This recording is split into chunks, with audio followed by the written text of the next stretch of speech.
6 days is crazy work, but yeah, man, we're finally back with the vids and that. But today, I want to mainly talk about blessings and curses. Now, when it comes to blessings and curses, a lot of things that we see as blessings can be curses, and a lot of things that we see as curses can be blessings. What do I mean when I say that? Now, for example, if you have a nice car, or even you're young and you got a car, you got a vehicle, whatever car it might be, it's always good to have a car under the age of 20, 21 or whatever.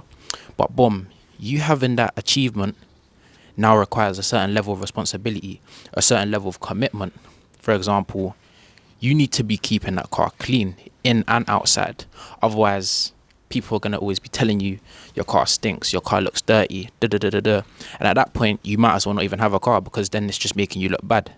So it's always good to look at the blessings that God gives us and see how we can maintain it, see how we can sustain it.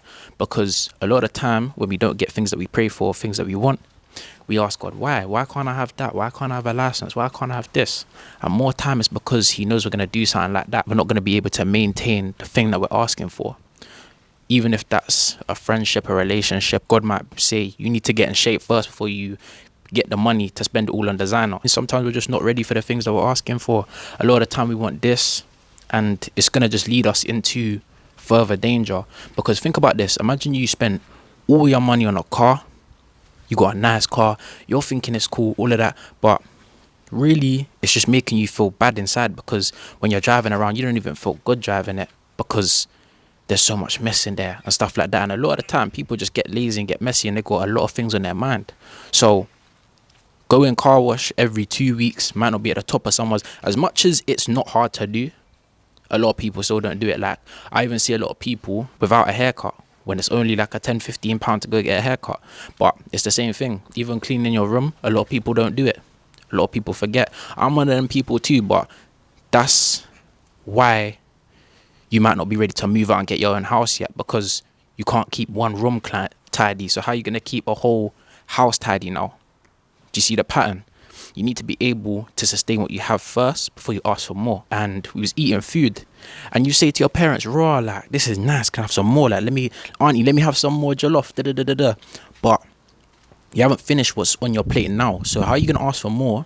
And the next thing you know, you end up wasting the more amount that you just received when someone else could have ate it, because they was finished with their plate, but you wasn't, but you was just being greedy. See, it's all greed.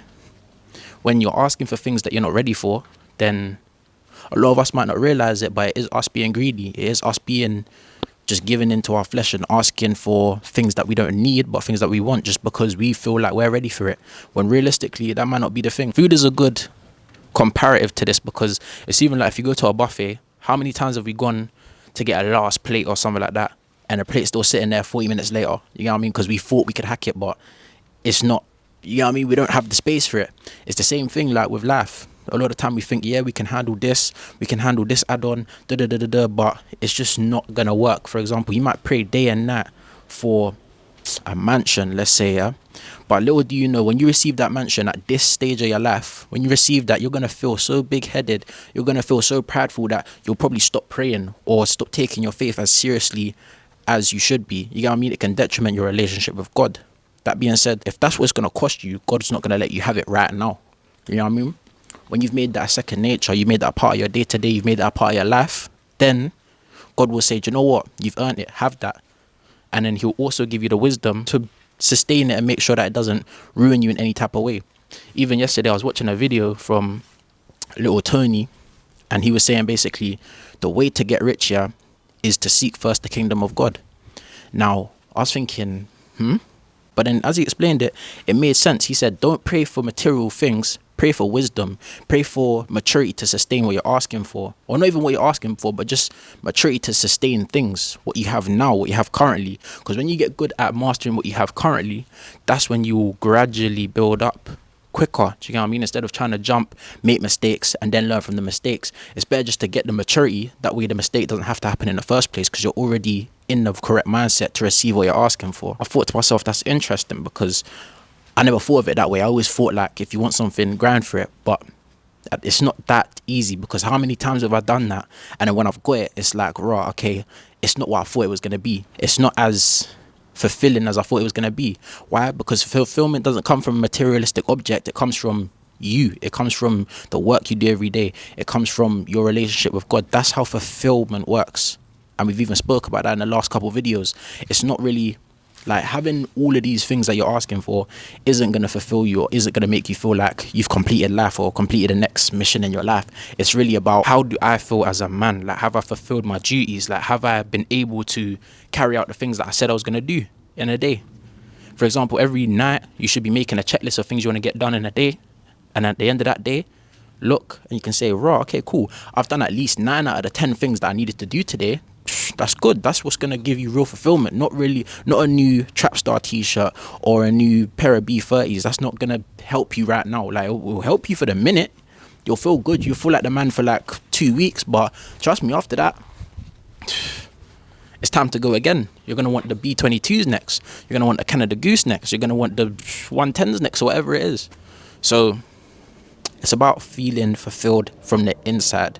And blessings and curses aren't really a bad thing all in all. You can turn all of them into blessings if you know how to leverage it. For example, someone with, let's say, an alcohol addiction, a weed addiction, a porn addiction, they might, for example, say to themselves, raw, I've got a problem that I can't break free from. I don't know what to do.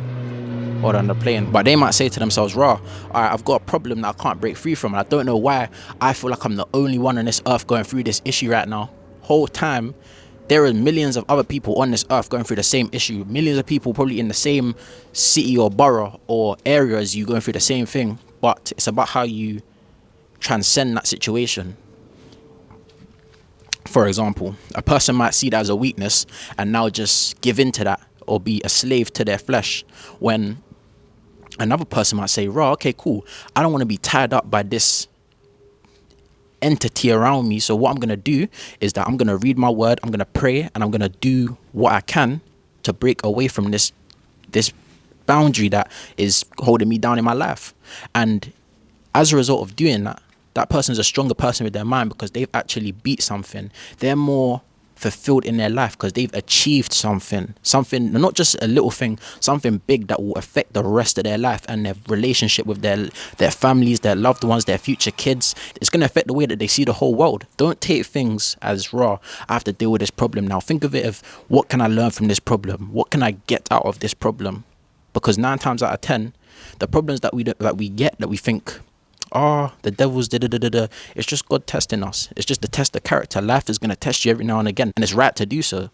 So never look at it as a bad thing. Look at every challenge, everything that's not going so well, as a test, as an exercise to make your brain stronger. For example, even making this video, it's been 6 days since I last uploaded. Why? Because when I came back from holiday, I was just bare jet lagged and bare tired. So more time, I was waking up mad late. I didn't know what to record, like, you know what I mean, just silly little things. But then I realized to myself, these problems ain't even just problems. It's just a test of how much do I really want to be consistent with this. How strong is my passion for what I'm doing? And then when I understood that, I realized, right, okay, cool. It's not about trying to make the next best thing or da-da-da-da-da. It's just about showing up for yourself, being there for yourself, telling yourself that no matter where it is, I can definitely get past this, regardless of what it is, because God's with me and God's just testing me. It's not going to kill me. It's not going to end me. It's not going to be the end or be all. Yeah, we're going to get through it.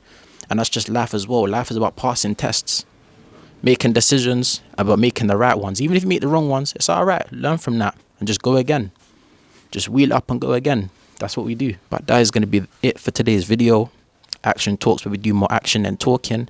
Back with another video out in the sun, you know. Yeah, I mean, we don't have the car today, but soon come back. I'm enjoying the videos outside though, man. I might do it some more. Just let me know what you want to see. Make sure to like, comment, subscribe. Send the video to all your friends. Make sure to go watch the next video as well. And follow all my social medias as well. Just posting on the gram too, so make sure you go like that as well. And yeah, use lot. Stay active, stay shining, stay doing what you're doing. I'll see you in the next vid.